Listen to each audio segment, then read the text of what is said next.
Buena, profesor. Oiga, qué claro, que está bonito eso de Galileo, Galilei, Copérnico, todo eso, profesor. Su abuela, profesor. Oiga, profesor, ¿cómo hace usted, profesor?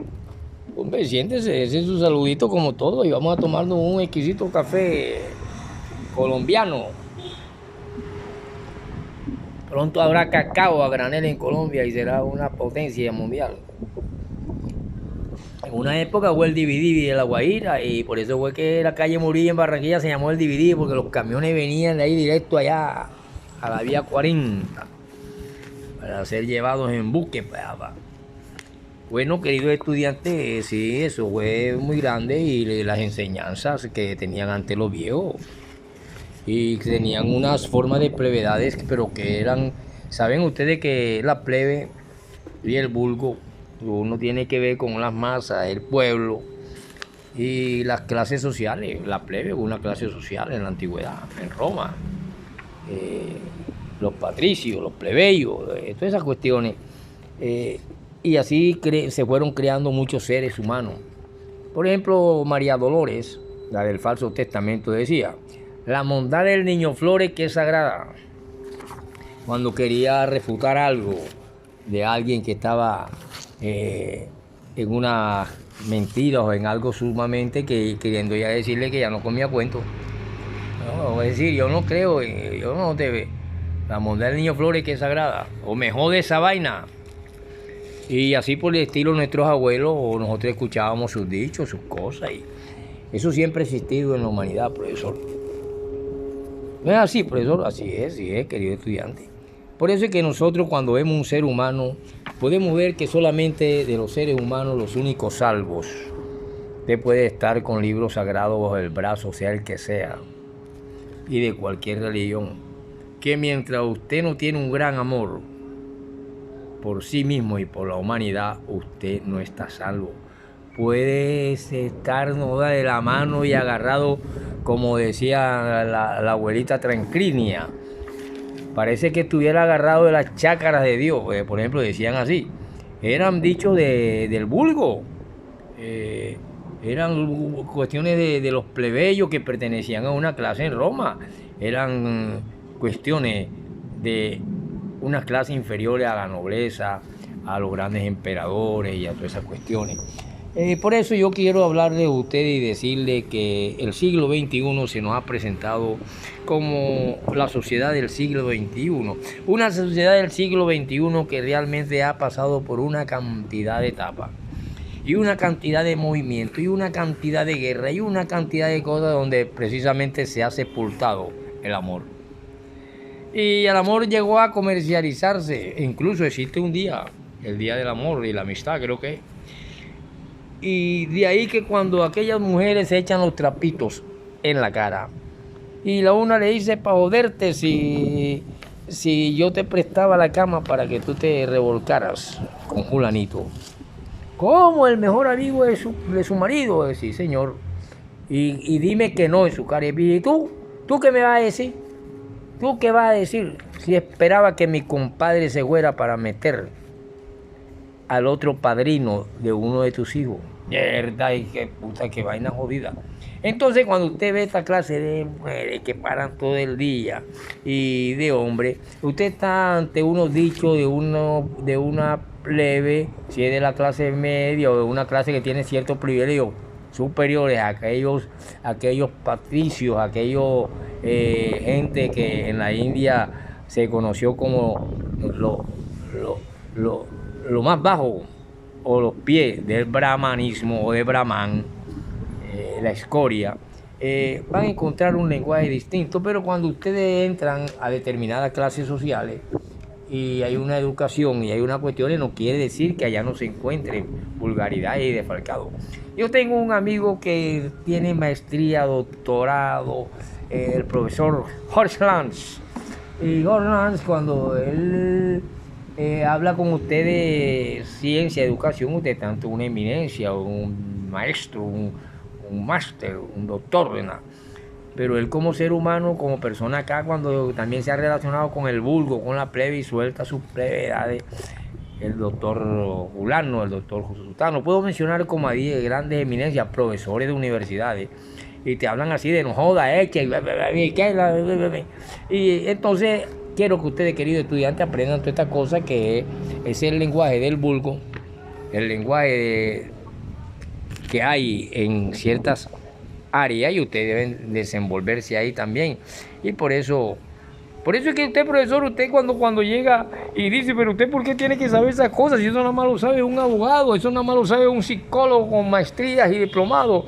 Cuando usted, por ejemplo, empieza a hablar de la historia crítica de la psicología, cómo se sacaban los demonios con cabos en la cabeza y millones de calaveras, como dijo usted el otro día, profesor. Sí, hay que estudiar a Merari. Y cuando usted, por ejemplo, llegó un tipo y le dijo, ¿yo cómo puedo saber algo acerca de penas, de delitos? Y usted le dijo, César Beccaria. Pero ¿tú por qué sabes eso? Porque yo soy librero, soy autodidacta y el tiempo no lo paso desperdiciado, sino que cada media hora tengo que tener un libro en la mano. Ah, por eso es que usted es así, por eso es que soy así, así también hay mucha gente. Pero hay momentos en que nos relacionamos con sutanito, julanito, y hay que echarlas no joda, la leche. Y así aquellas mujeres decían, la bondad del niño Flores, que es sagrada. Y esto no lo va a ruborizar a nadie, ni en YouTube, ni en Facebook, ni nada, porque ahí donde he encontrado una cantidad de vulgaridades y que la dan pública, e entrevistan a mujeres y le dicen qué hacen y qué no hacen en la cama. Entonces no creo que vaya ninguna a decir, profesor, usted es un vulgar. Les voy a hablar de educación, siglo XXI, para poder entender por qué el ser humano está salvado cuando está lleno de amor puro. Y por eso cuando guindan a un hombre en una calavera, en un monte, en una altiplanicie, en una roca arriba, ese hombre estaba más salvo que los que lo estaban condenando. Y sencillamente porque el hombre está compuesto de unas formas, está compuesto de una cantidad de búsqueda de justicia social y una cantidad de cosas, y lo hacen y sacrifican su vida por los menos favorecidos, y eso fue lo que hizo el crucificado. La cuestión del dogma religioso viene después, ¿sí o no?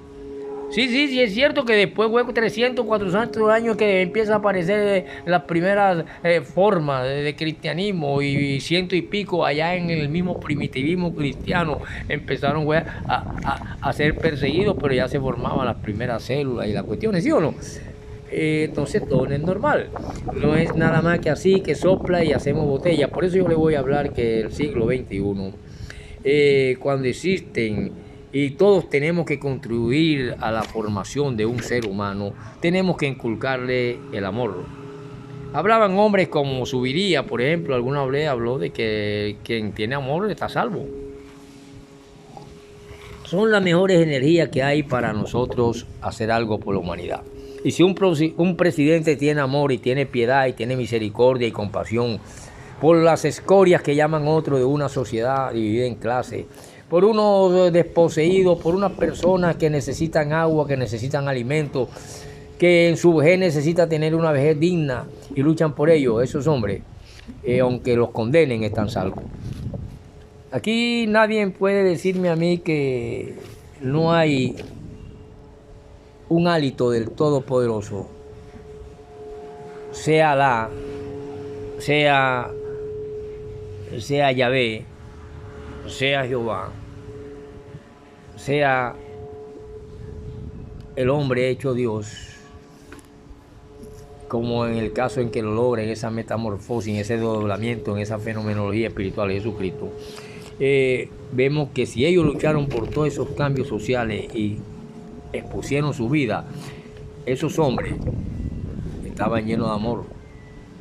Yo puedo mencionar a alguien que se preocupó aquí en Colombia y que ahora está en problemas judiciales, que nunca ha sido, ni tengo por qué lamerle chancleta ni nada, porque sus errores son sus errores, pero de que ha hecho e hizo por Barranquilla, y llegó con sus comedores y sus cosas y sus transformaciones a los más humildes, aún que se convirtiera en un negocio sus cuestiones y hubiera, por ejemplo, unos comedores donde precisamente se descubre que iban a comer personas pensionadas del terminal marítimo, sencillamente porque una mujer de color era una de sus manos derechas.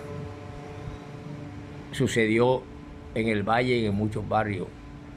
Y me refiero al señor Alex Charro. Nadie puede negar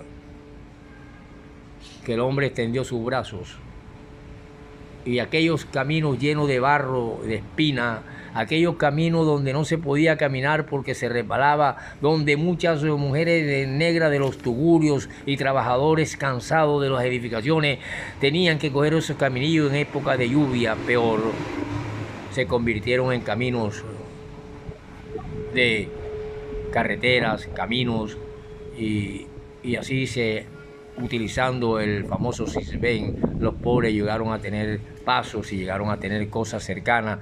Eso tiene que estar influido por un poco de amor, aunque seamos, no, como decía María Dolores, la del Falso Testamento, no somos moneditas de oro para caerle bien a todos, pero hay que reconocer las cosas y cuando hay amor por un pueblo. El actual presidente de la República, nadie puede negar que se preocupa por esa gente desarraigada, esa gente escoria en la India que pertenecen a los pies, a los dedos de Brahman, o sea, la clase más baja. Nadie puede negar que el presidente actual, aún en su juventud, sacrificó su vida por una ideología y hoy que está en el poder, lucha y trata de que lo desposeído de estas cuestiones, como hablé de justicia social y velar por lo menos favorecido, no se puede negar que lucha por ello, y la lucha ya en el Senado y en esas cuestiones es grande porque están con otros genios políticos también y gente con sus propios intereses. Una vez le hablé de los intereses creados de Benito de Benavente. Por eso es que yo cuando trato las cuestiones economistas y de la ideología política y la ideología periodística de un hombre llamado Simón Bolívar, yo no puedo dejar de tocar esas cosas. Bolívar no tenía ninguna necesidad de pelear por nadie, pues pertenecía a las familias más ricas y que bailaba con princesas en España. Así era de relacionada la familia con la alta, pero un día se volvió rebelde y fue perseguido.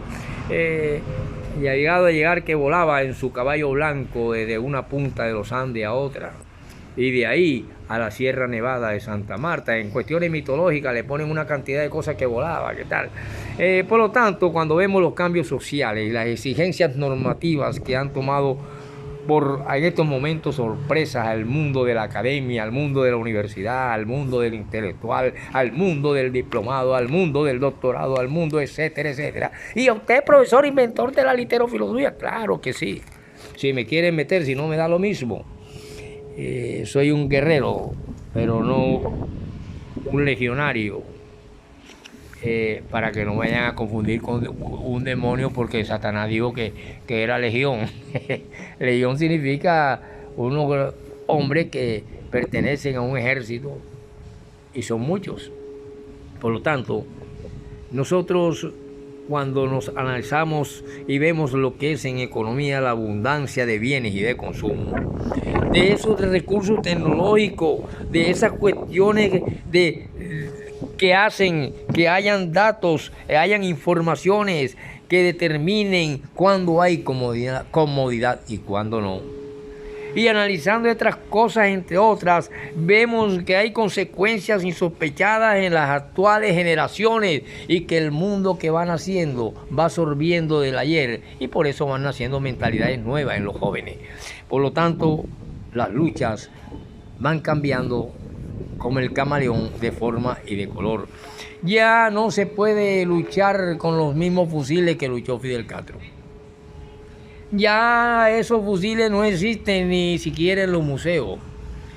Ya la soledad y la funesta depresión que ha surgido en la humanidad, donde los estudios sociales que se han realizado, por ejemplo, en la Unión Europea, vaticinan que en estos 5 lustros, en estos años del siglo XXI, todos sus habitantes están sufriendo y han sufrido serios problemas y sufrirán serios problemas de depresión. La soledad y las cuestiones que van determinando las diferentes presiones económicas por estar subordinados a grandes economías imperialistas, como fue el caso del decadente imperio norteamericano, y como lo fue en una época el romano y en otra época el de Nabucodonosor, el asirio babilónico, y en otra época el egipcio, en otra época el griego, y en otra época ya el griego en sus tres formas, pero que dejaron alguna forma de cultura, y todo eso culturalmente formó al hombre latinoamericano, y por eso nuestro alfabeto se llama ABC, alfabeto de 2 letras, de una cultura llamada griega, donde salen grandes pensadores. Por lo tanto, cuando nosotros nos vemos y vamos a tratar de adoptar modelos emancipadores, cuando vemos la institución educativa y a un docente, a un maestro, y vemos que no tiene ningún derecho para usurparle nadie en el futuro a nuestros próximos maestros, vemos entonces cómo no podemos continuar con las pedagogías industriales del siglo XX. Sencillamente porque en obsolencia desde 1945, cuando estábamos a la orden del siglo XXI, había más que especialistas disciplinares y dominadores de una segunda lengua, como si las clases fueran bilingües. Y mientras tanto ya se habían con los siglos cortado la lengua original, innata, y reducido a los montes y a la selva la lengua madre indígena. Y fuimos siendo suplantados, y toda la cultura vino de una Europa cuando era un gran imperio la Europa, y que luego se une en una Unión Europea, y que ahora están en grandes conflictos económicos, sociales y culturales. De allá donde vienen grandes obras como El jorobado de Nostradame de Víctor Hugo, grandes obras como Nuestra Señora de Nostrán, Los Miserables, Papá Gorriot, Piel de Zapa, quien hace pacto con el diablo, y así por el estilo. Nuestra universidad se convirtió en clases bilingües, mientras se sepultó la autóctona indígena. La Universidad Colombiana por eso requiso y requiere a gritos especialistas en formar, en enseñar, en educar grandes pedagogos. Necesita especialistas en las cuestiones fiscales y tributarias, y revisar, si es necesario, grandes saberes para luego aprender a aplicarlos en la práctica. Y estas dos cosas son abismalmente diferentes. Por eso es que cuando nosotros vemos al diablo y a Dios, estamos viendo dos cosas diferentes. Si alguien dice es lo mismo, es porque tiene otra significación esa interpretación. Pero una cosa es la bondad, la misericordia, el amor, la compasión, y otra cosa es la maldad, el crimen, el robo, el saqueo, y así se perdieron los principios morales y los principios éticos, y se perdió y se depravó el ser humano. Por eso es que cuando yo miro las cuestiones que tienen que ver con la parte afectiva, con la parte que se conoce como el valor, en que tenemos que aprender a valorar, no me doy cuenta, más allá de que hay una incertidumbre en el suelo fértil de la creatividad pura y la libertad. Es penetrar en lo desconocido en cada momento de nuestra existencia. Así de eso habló un hombre llamado Hoyos. Y por lo tanto aparece la afectividad, que tenemos que dispararla y activarla, porque de tal manera se construyó Teba. Esa Teba de 7 puertas, lo dicen los libros que mencionan los nombres de los antiguos reyes. ¿Acaso los reyes acarrearon las piedras? ¿Y acaso Babilonia, tantas veces destruida, quién la construyó? Otras tantas. ¿En qué casas de Lima, la resplandeciente de oro, vivían los albañiles? ¿A dónde fueron sus constructores la noche que terminaron la muralla china? Roma, la magna, está llena de arcos de triunfo. ¿Quién las construyó? ¿No fueron esos mismos albañiles que le dicen a Dios: oh Dios, puedo ser muy pecador, pero recuerda que mis manos fueron las que construyeron tus templos? Giovanni Papini, El juicio universal, lo dice. Por eso, cuando vencieron los Césares, Bizancio, la Loada, por ejemplo, tenía palacios para sus habitantes, hasta la legendaria Atlántida, cuando la noche que fue devorada por el mar, en que el mar se la tragó, y todos aquellos que se ahogaron clamaban llamando a sus esclavos. Una vez el joven Alejandro conquistó la India, él solo. César venció a los galos, no le acompañaba siquiera un cocinero. Felipe de España lloró cuando se hundió su flota, aquella flota invisible que fue hundida por un pariente de un peluquero que yo conocí, llamado Drake, el pirata Drake, cuando la Armada Invencible. Y ese peluquero, Toño, que Dios tenga en su santo descanso, era un hombre de letras. Federico II venció en la guerra de 7 años. ¿Quién más venció?